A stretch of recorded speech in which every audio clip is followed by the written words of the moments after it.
Buen día.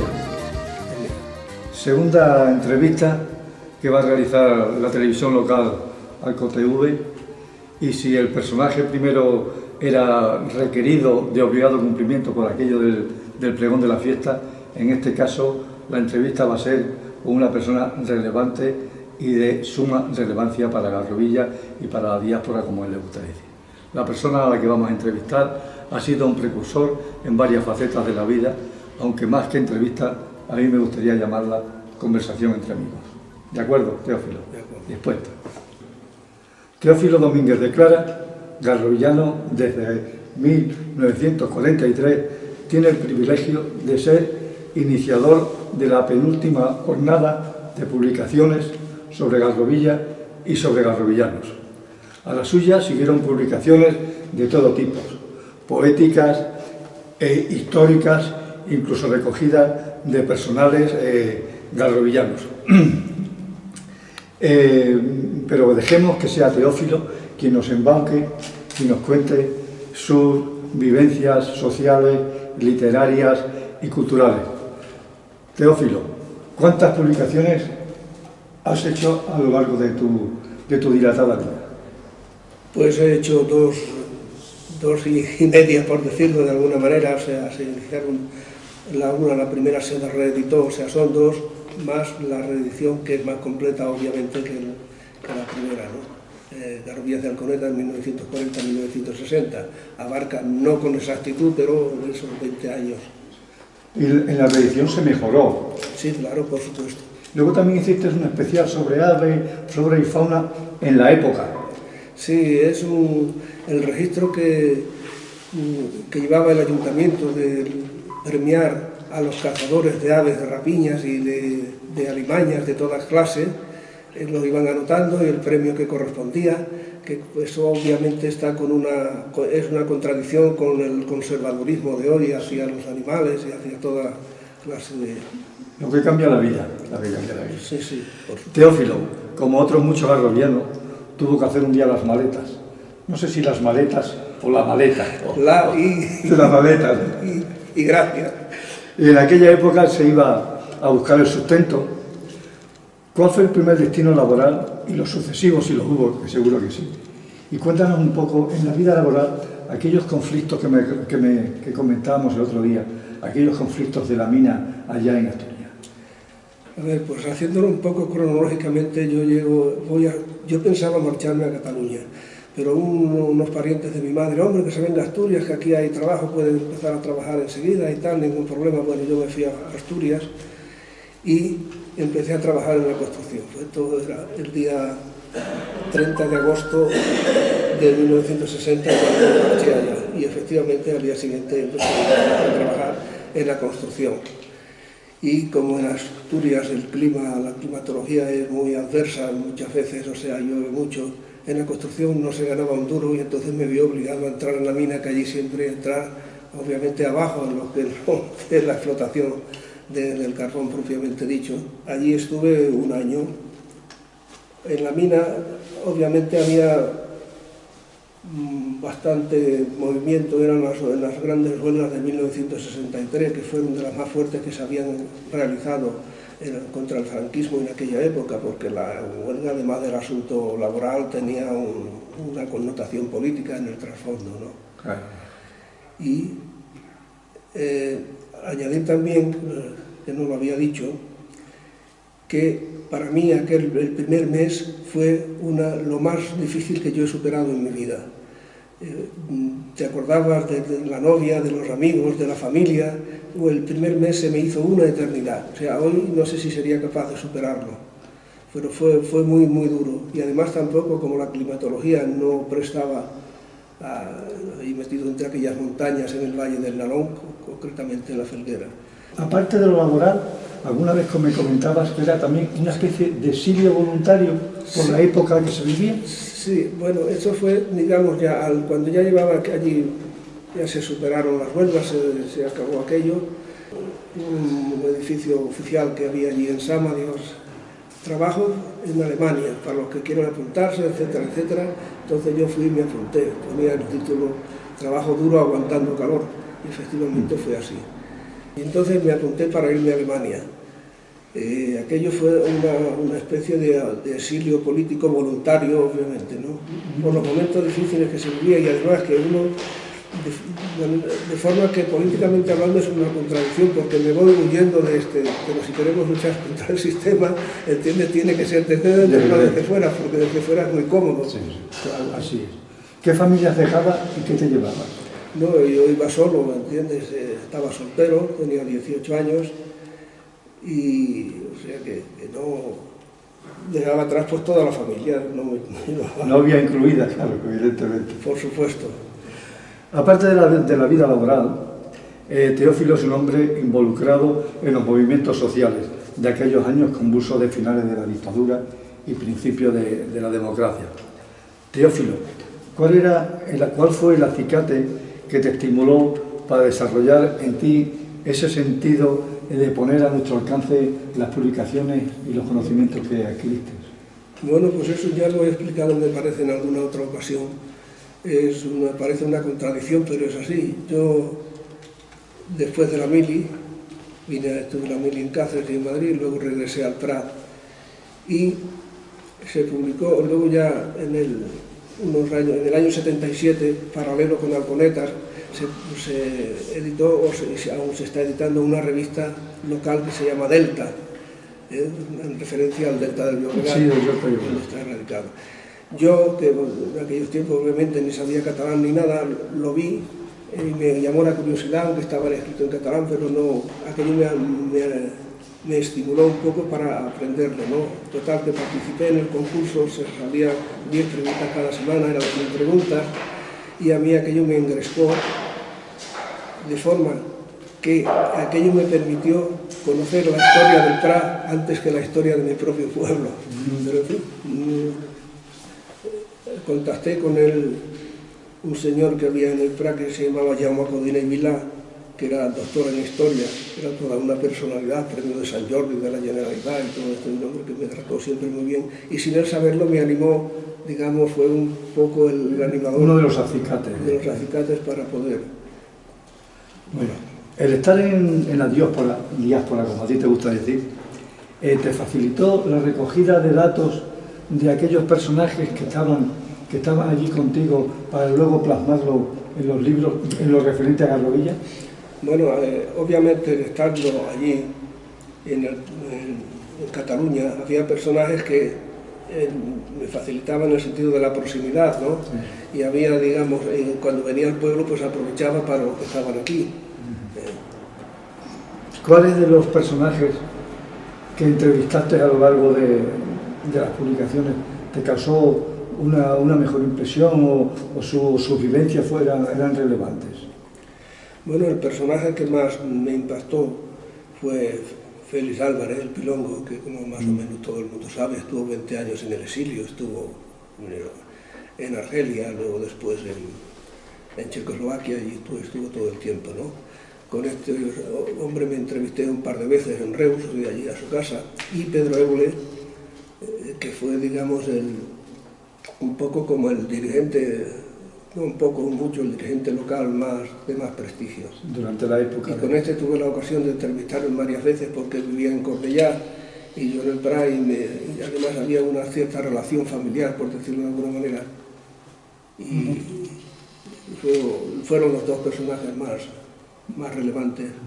Estando allí en el Prat, que además fueron localidades que acogió, yo creo que el mayor número de emigrados de la época, tenemos los datos de los migrantes en su momento y la situación actual en la que se encuentra el Prat con relación a Garrovillas. Sí, a ver, por el Prat habían pasado muchos garrovillanos, ha pasado medio Garrovilla. Lo que pasa es que muchos eran temporeros, estaban allí, trabajaban una temporada. En el año 80 me llevó mi hermana, por cierto, para ver exactamente, controlar los garrovillanos que había. Entonces había 1500 y pico de garrovillanos y aproximadamente unos 500 ya de segunda generación. aproximadamente. Hoy la situación ha cambiado, bueno, ha cambiado en el sentido de que cada vez vamos quedando menos de los nacidos allí y cada vez aumentan más los descendientes. Evidentemente. Los últimos datos que tengo de encuesta oficial los hice hace exactamente un mes, fui al padrón, al Prat, y me facilitaron los datos, ¿no? Todavía vivimos allí, nacidos en Garrovilla, 411, pero a estos 411 había que añadirle los nacidos en Cáceres, que son bastantes, Claro. y esos son incontrolables. Bueno, habría que hacer un programa informático especial para, pues, bueno, pues este que es de hijo de Garroviano, este no es, pero yo calculo que serán como mínimo una decena aproximadamente los que habrá. Y en cuanto a los que ya han fallecido exactamente hasta ayer, como nos había muerto alguno hace pocos días, 401. En esos 401 van incluidos 21 de la segunda generación. Ya, o sea, luego después, porque esa cantidad de los que han muerto, de los que han nacido y de los que han dejado de vivir allí, se han trasladado al Prat, vienen a sumar los 1000 y pico que comentabas al principio. Comentaban al principio, porque por motivos laborales ha habido cierto movimiento de traslados. Sí, pero ya interiormente.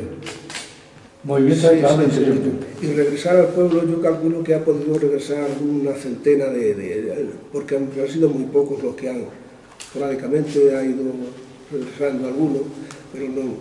Sí, lo que hablábamos el otro día, de que al final la endoculturación de la zona, por aquello de los nietos y de tener allí ya segundas familias y segundas generaciones, pues es más difícil que vuelvan, ¿verdad? Yo creo que es muy difícil, que en un principio se pensaba, mucha gente decía, yo cuando me jubile y tal, pues regresaré al pueblo. Eso ha sido una minoría muy minoritaria, valga la redundancia. ¿Cuál ha sido, a tu manera de ver, los cambios que se han producido dentro del mundo taurino, desde aquella época en la que tú plasmabas las crónicas taurinas hasta el día de hoy? A ver, no sé, cambios relevantes, yo no sé cuál sería el más. Yo creo que el más importante ha sido, digamos, la solidez que tiene ahora la plaza, que no tenía en aquellos años, que se colaban los toros, ¿entiendes? La seguridad también. La seguridad, sí. Y eso pues ha cambiado totalmente, porque desde el año 79, creo que fue el 79 si no recuerdo mal, no se ha colado nunca un toro más en la empalizada. Toros en las vaquillas, sí. Podemos comprobar todas las escuelas por donde quiera. Y cosas puntuales que uno recuerda, que marca a lo mejor esto, pues podríamos. Recuerdo el toro Colín en el año 47, que mucha gente no fue un toro bravo, muy bravo, cuando en el 44 se reanudan los toros, porque antes no había, durante 12 años así, la guerra y la república no hubo festejos. No hubo festejos taurinos hasta el año 44. Que otro de las cosas que marcaron un hito fue el toro Soldadito, ¿entiendes? Del año 52 o 53, no recuerdo bien. En el año 56 el Cenizo, que cogió a Paulino.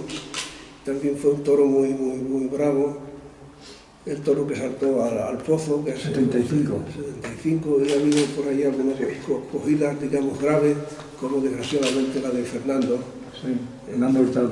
El año 2000. Sí, es cierto que la bravura se medía en función de las cogidas. Sí. Hoy el toro ha sido bueno, pues hay que acogida, y además era forastero. Y también hemos notado un cambio, lo que tenemos ya algunos años a nuestras espaldas, en lo que es la violencia que hoy se llama violencia taurina. Recordamos las picas aquellas, los regiletes, los soplillos, sí. ¿Te acuerdas, Teófilo? En eso se ha dado un paso de gigante, diría yo, en no maltratar, porque hoy día ya, desde que se prohibió picarlos, ha habido, yo creo que hay un paso importante, porque ahora no se ve aquella imagen sangrando el toro como era muy habitual, porque yo recuerdo que un año, en un momento dado, llevaba el toro hasta 17 rejones colgados, sí. Que era una barbaridad, ¿no? Pero bueno, eso se ha ido también superando. Apaciguando con el tiempo. Sí. Como hombre observador que eres, ¿cuáles son los cambios sociales que se han producido en Garrovillas? Porque tú te fuiste con una dictadura y ahora estamos en una democracia. evidentemente ha habido cambios. Esto ha ido, pues yo diría, en paralelo con todo el país, ¿no?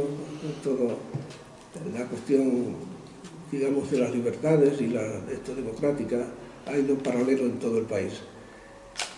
¿Y a nivel local? A nivel local no sabría yo distinguir, por el hecho de haber vivido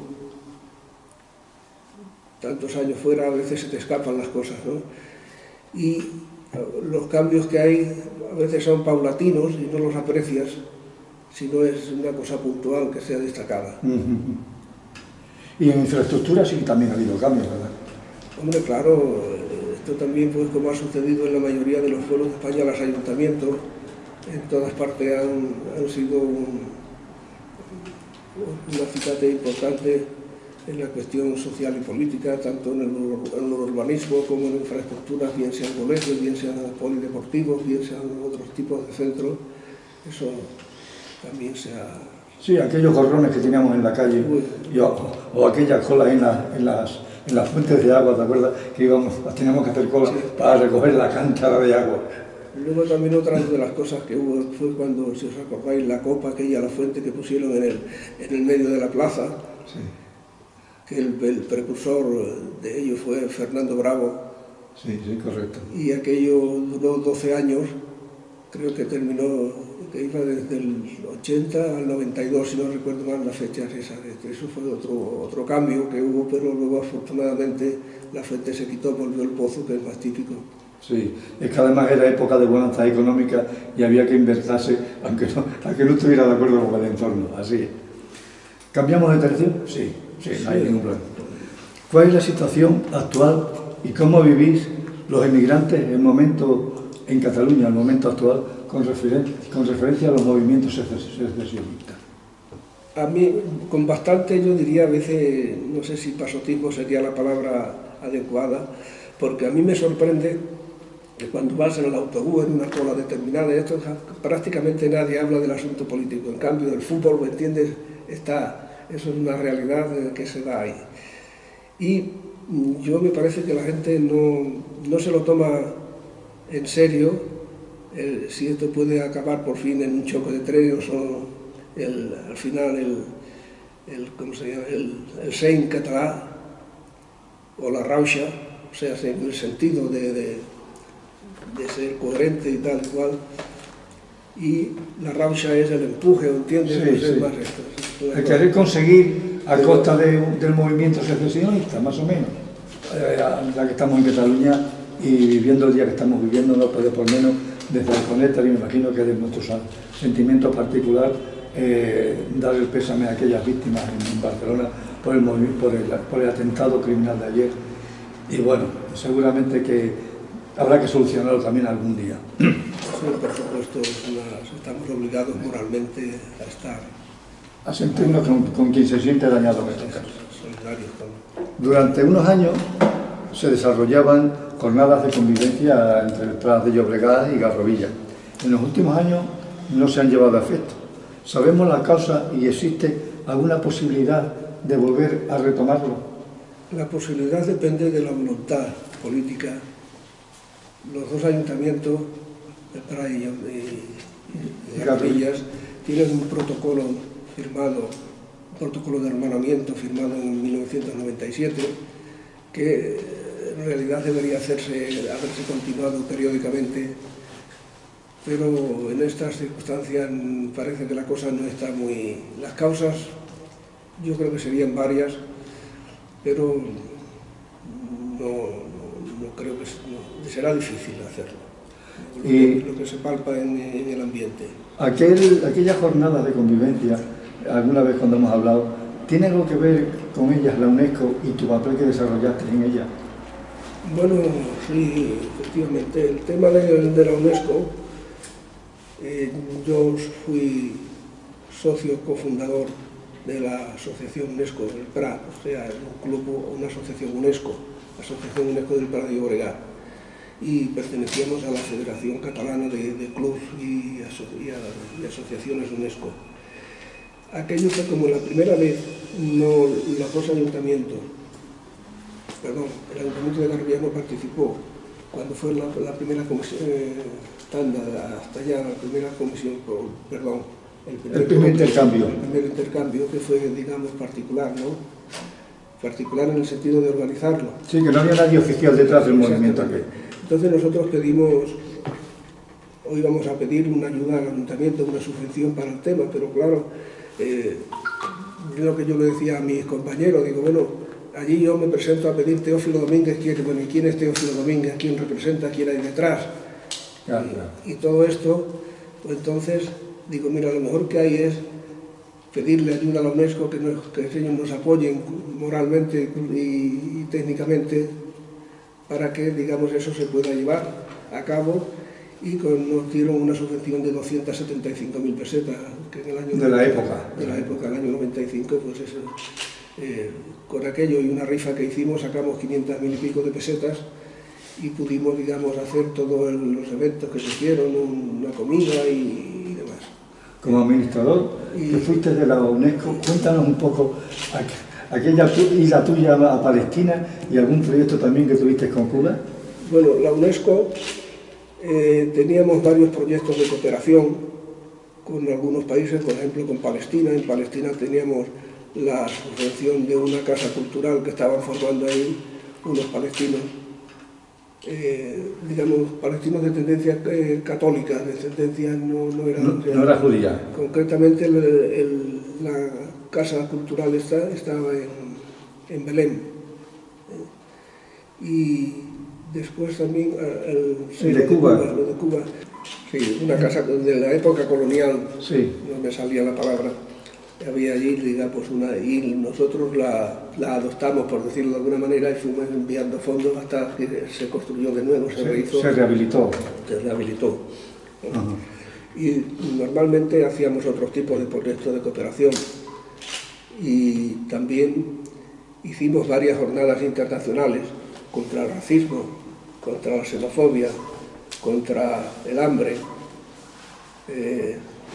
Varias jornadas internacionales trajimos a ponentes muy importantes.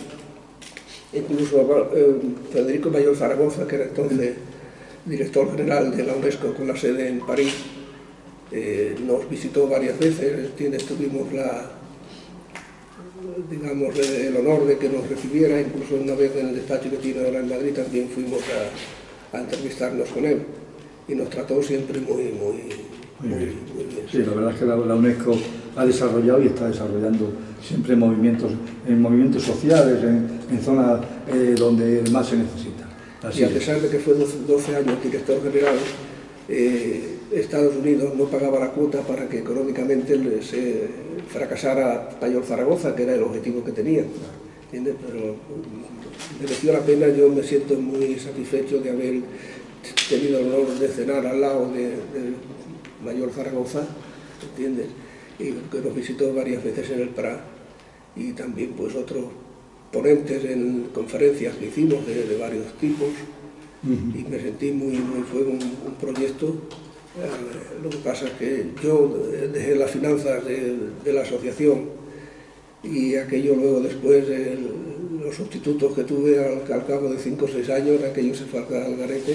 Una verdadera lástima, porque era un proyecto muy edificante, un proyecto muy solidario, muy gratificante. Eso sí. ¿Tú te sientes orgulloso de aquello? Sí, yo me siento orgulloso de esto. Y nosotros en Garrovilla nos sentimos orgullosos de haber tenido un garrovillano ahí manteniendo las finanzas y haciendo buenos términos en la UNESCO. Me hicieron un socio de honor, por ser una orla o un título, seguro que más que sobradamente merecido. Una de las cosas que recuerdo muy bien de la UNESCO y me impactó es que en la sede en París hay una especie de eslogan en varios idiomas donde se dice que las guerras se forjan en la mente de los hombres, y es en la mente de los hombres donde hay que erigir los baluartes de la paz. El haberse dilatado en el tiempo de la inmigración, y siendo ya muchos los garrovillanos residentes en el Prat, de segunda y tercera generación, me imagino, ¿se puede haber enfriado el lazo que unía a las dos poblaciones? Bueno, yo diría que eso es una cuestión generacional. Los, digamos, los nacidos en Garrovilla y están en función de la edad y en función de esto poco, no ha influido mucho, la gente se sigue sintiendo mucho en el pueblo y tal. Las nuevas generaciones ya están un poco en el intermedio. Distanciando. Y sí, distanciando un poco ya, porque yo creo que eso ha sucedido en los movimientos migratorios a lo largo de la historia. Sí. La endoculturación que se llama, pues al final te tienes que involucrar en la zona donde vives e ir olvidando un poco de dónde procede, pero eso es algo generacional. Pero de todas formas, acrecientan los sentimientos localistas de aquellos que tenemos que emigrar o que habéis emigrado, el distanciamiento ese por las cuestiones laborales y otras cuestiones, acrecienta el sentimiento hacia el lugar de procedencia, el lugar de nacencia. Involuntariamente, claro que esa integración depende muchas veces de la cuantía, es una cuestión, digamos, estadística. Una familia garrullana que ha vivido sola por ahí dentro de Cataluña, zonas por ahí, con Cataluña en dins, como dicen los catalanes, o sea, tierra adentro, esos pues se han visto absorbidos, ¿me entiendes? Hablan catalán, se han visto absorbidos en esto. En el Prado, en Reus, pues eso es todo lo contrario, que hay gente que físicamente pues prácticamente cree que vive en Garrovillas. Sí. Y otra gente pues lo... Y eso ayudan posiblemente los hogares de otras regiones. Por ejemplo, en Leganés yo recuerdo que en la Casa de Extremadura de Leganés había gente que se pensaba que estaba viviendo en Garrovilla o en Albuquerque o donde fuera, pero porque solamente se involucren en los movimientos sociales de la tierra donde procede. Cierto es, como tú decías, si vas a un pueblo donde no tiene más paisanos, pues tienes al final que introducirte en la sociedad en la que te acoge, evidentemente. Pero, dime. Volviendo a lo del centro extremeño, Sí. los garrullanos, el centro extremeño se creó hace 20 años y en función de los garrullanos que hay en el Prat, no hay mucho, no hay demasiado. Por ejemplo, ahora el Prat, o sea, el centro tiene no llegan a 200 socios, de los cuales me parece que 60 y algo son garrullanos. Yo fui en su día en una de las legislaturas, pertenecía a la Junta Directiva como vocal de Cultura, pero digamos no había espíritu asociativo, sino que más que nada de añoranza. Sí, movimiento de añoranza. En parte sí. Movimiento de añoranza. Se refería antes, Teófilo, a su labor en la UNESCO, se ha referido a su labor también en el Centro Social Extremeño, en el Prat, el plazo fundador, y por eso mismo Teófilo no solamente ha sido un hombre involucrado con la cultura de su procedencia, también participó en la AMPA, trabajaba siempre altruistamente en movimientos como la Asociación de Padres de Alumnos, incluso me comentaban un día que una cooperativa de vivienda también estuviste vinculado. Sí. Cuéntanos. A ver, perdona, es que ha habido, me parece haberte sentido decir que fui fundador del Centro Extremeño. ¿Cofundador? No fui del Centro Extremeño, yo cuando me asocié cuando ya llevaba unos meses. O sea, lo que sí fue socio cofundador fue de la UNESCO local, pero no lo digo esto de cara de que no piense alguno que me quiero, digamos, atribuir cosas que no, y yo no. Lo de la AMPA, te preguntaba por tu vinculación con la AMPA, con una cooperativa de vivienda también que estuviste involucrado. Bueno, lo de la AMPA, cuando los chavales míos estaban en el instituto, pues yo pertenecía a la AMPA, era secretario y pertenecía también al Consejo Escolar, que era ya como representante de la AMPA, claro. Sí, claro, un organismo ya electo. Sí. Y luego la cooperativa de vivienda aquella que comentábamos.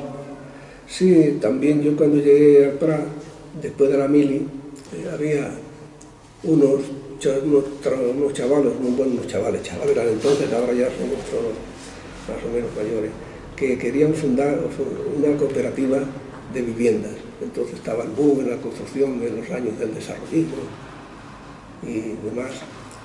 Entonces uno de ellos me dijo si quería colaborar con ellos o podía entrar como socio, ¿entiendes?, para hacer de administrativo. Entonces yo me acepté, estuve trabajando con ellos una temporada y afortunadamente allí no hubo problemas de de corrupción y cosas de ese tipo. Lo único que era, digamos, pues el egoísmo de la gente a veces no es fácil a la hora de asignar el sueldo, a la hora de asignar cada uno, y yo hacía las dos funciones, hacía de administrativo y hacía de peón, y la recompensa era muy escasa, así que lo dejé, y entonces entré en la sede de Barcelona, donde trabajé 31 años. ¿En la seda? Sí. Entonces ya allí, pues eso, trabajé también como administrativo, allí luego como técnico de control de calidad, hasta que me jubilé. Teófilo, el cual no defrauda nunca, y además agradecidísimo por su acogida y dispuesto siempre a enseñarnos todo lo que sabe. Me vas a permitir terminar con unas palabras y luego tú te despides como tú quieras. Pero posiblemente estás buscando a ver qué dedicarte, y lo mejor que he podido encontrar son unos versos de un tal Machado, aquel filántropo bueno, y de su retrato dice algo así: hay en mis venas gotas de sangre jacobina, pero mi verso brota de un manantial sereno, y más que un hombre al uso soy, en el buen sentido de la palabra, un hombre bueno.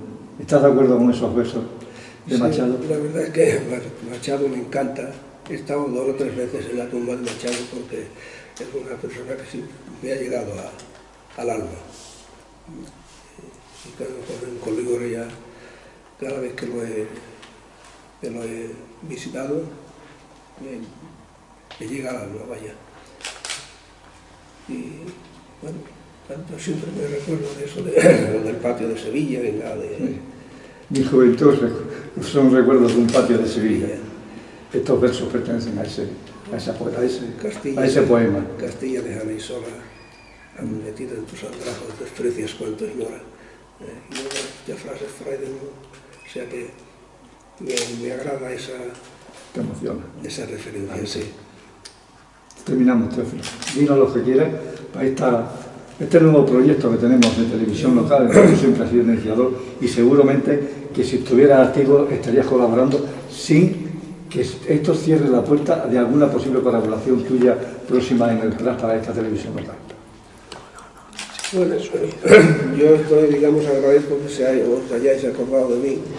Lo que sucede es que, no sé, los nervios y tal, creo que no he estado a la altura que yo mismo esperaba de mí, pero no es como es, y en fin, a veces no te salen las cosas como crees, y como la memoria falla muchísimo, pues bueno, pues eso es lo que hay. Repito, Teófilo nunca defrauda. Encantado, amigo. Ha sido un placer. Gracias. Eso nos pasa a todos, Teófilo. Eso nos pasa a todos. Se cree que solo, ¿sabes?